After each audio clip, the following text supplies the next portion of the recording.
What's up, boys? Today we're gonna be doing a continent battle royale. Heck yeah.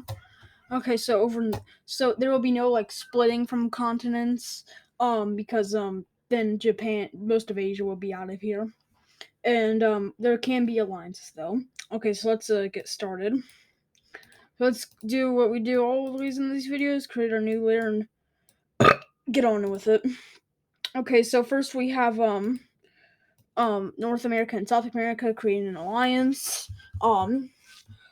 We have Australia and Europe creating an alliance, and the other two continents are on their own.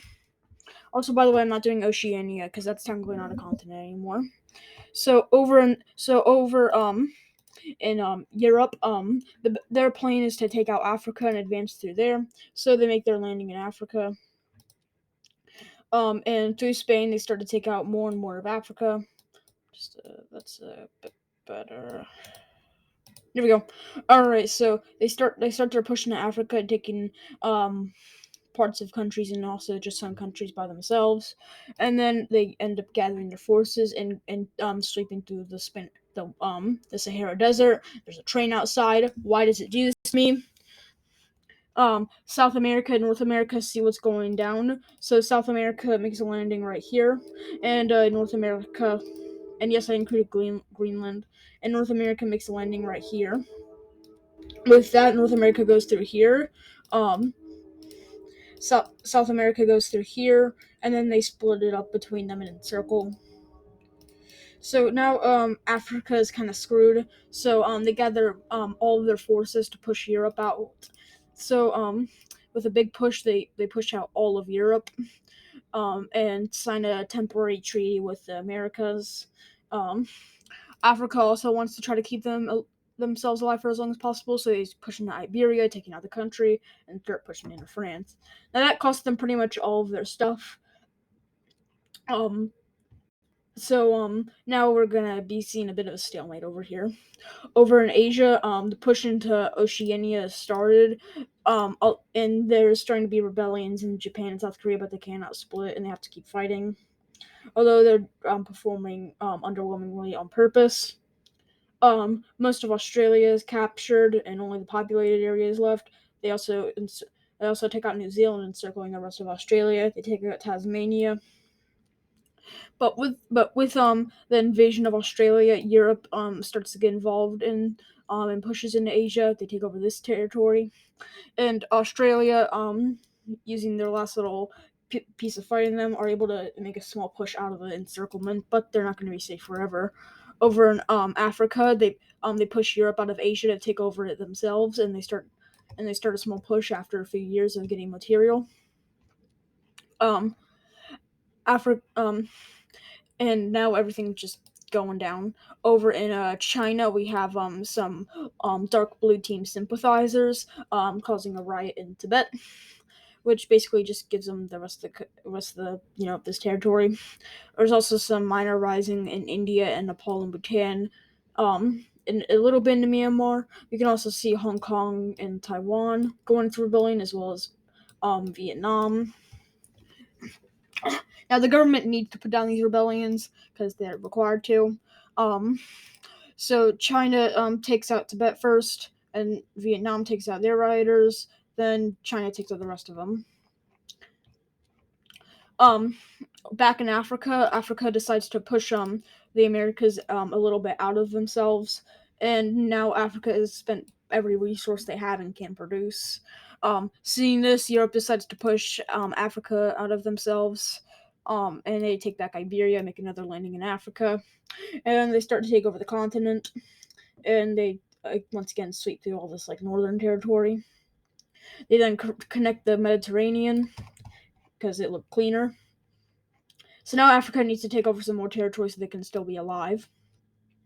So using their final little piece of unsupplied forces, they split those into two, and with those, they take back part of their land they've been captured in, and they also, with most of them, push into Asia and almost completely knock out India after a lot of extreme luck. Um, the South American and North American forces are in a bit of a stalemate, so they surrender, and they're returned to America safely. So now Africa is kind of in a bit of a middle thing here. Although we do see one of the continents finally being wiped out, and that is Australia being wiped out by Asia. Also, um, start to press down even harder on rebellions, and they push a little bit into the African captured territory, taking back most of India. Over in the Americas, North America, what both sides don't know is that they're actually both planning a double cross on each other. North America's plan is to go down through Florida, wiping out the Guianas, and setting revolt over here, taking out the rest of the continent.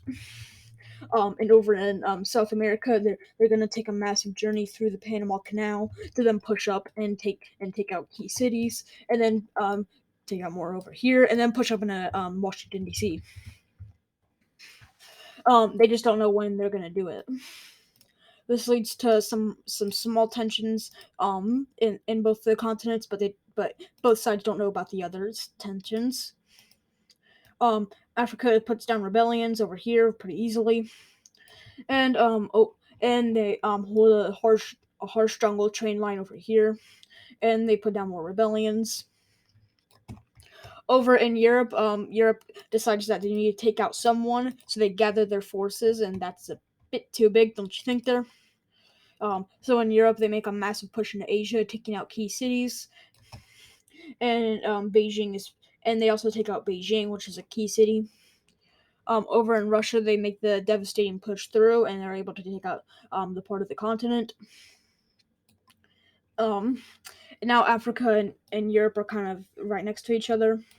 Now Asia has all kind of gathered in the islands over here, and now they're ready to make their push back. So with everything they have, they throw it right out Europe, and they're able to push them back quite nicely, taking back Beijing. Down in the Americas, it turns out that both South America and North America have decided to use their double cross plan on the exact same day as the other.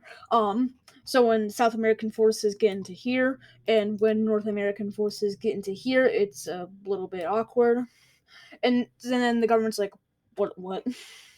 So, anyways, to get rid of this weird looking shape, South America pushes into Central America, and over in North America, they have a much bigger army, so they're able to push, wiping out the Guyanas and Venezuela and Colombia. I know they're not all named Guyana, but it's the Guyana region or Guyana, whatever you say. They then start to push in, and the occupied territories are recaptured. Um, Back in Africa, North America and Africa make an alliance, just a temporary one though. And Africa starts sending in support.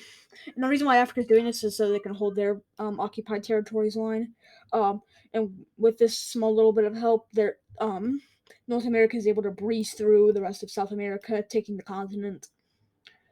Um, with this, now there has to be a bit of a peace treaty drawn up, so Africa and South America can split the continent between themselves. And then it is finally settled after a while that Africa will get these territories and also part of southern South America. So now we have two big players being wiped out.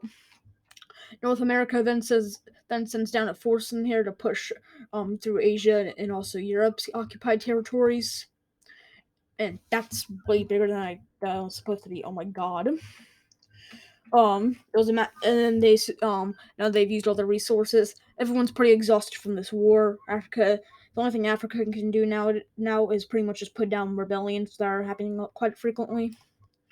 Um, they also make a desperate last minute push up here to split the European parts in two, and with that, they are able to make these parts surrender and also are able to fight through them, and they start pushing up into Europe.